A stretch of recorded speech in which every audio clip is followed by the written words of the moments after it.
The ultimate guide for business leaders seeking to lead their teams to achieve the impossible, breakthrough to the moon, how to achieve the impossible. Behind the book, we get to welcome back to our show today Mitch Carson, and also welcome to our show today, who I think is setting records for longest travel to get here to Tampa Bay's Morning Blend, Dr. Candace Go. Welcome to the show. I'm not joking, Candace. You flew here. Explain how long was your flight? 22 hours.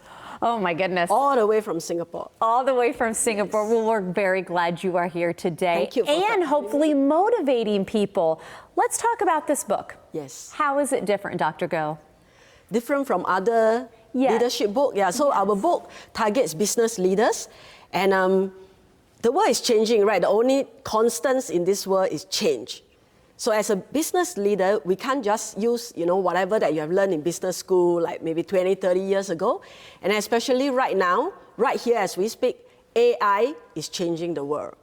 Artificial intelligence. Mm-hmm. So according to a report called The Future of Jobs by the World Economic Forum, 85 million jobs are going to just disappear by the year 2025 because of this new advancement called artificial intelligence, AI.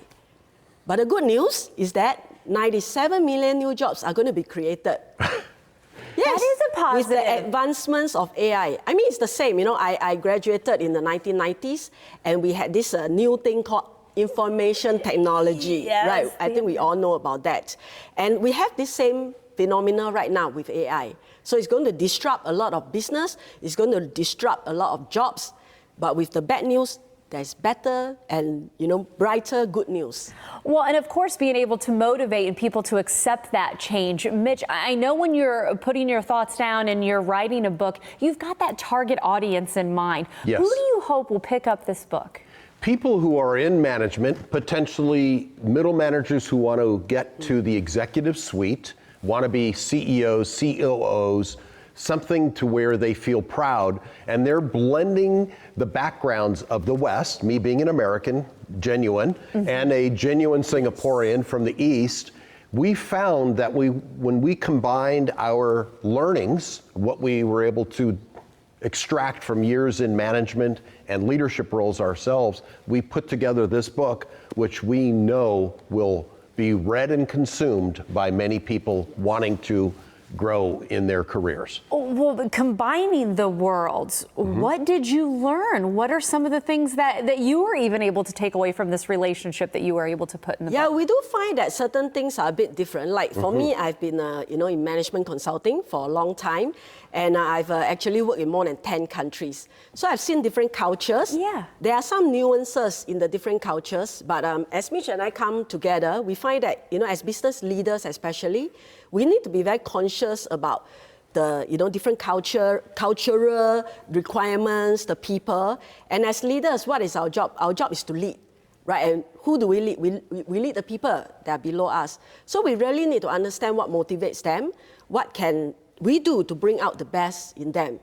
So I see a leader, I like how Peter Drucker puts it, that a leader is like the orchestra, what do you call that? The maestro? Conductor. Yes. So you need to understand the differences in every instrument.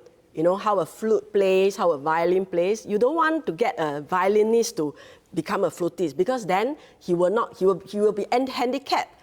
So that's why as leaders, right, we really need to understand how to bring out the best of our people, and that cultural difference is real. And then achieve the impossible. Yes. No, right? it's actually very important, because I've lived in 7 different countries, and I found managing people in each country was different.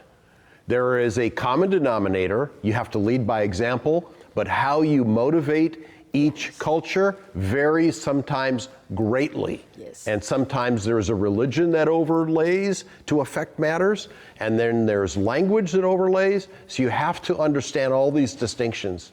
And again, that is just scratching the surface of this new book. We want to make sure, share the website. Breakthroughtothemoon.com is where you can go. Thank you so much, Dr. Go, Mitch. It's wonderful to have you on the show. Great. Thank you for your time.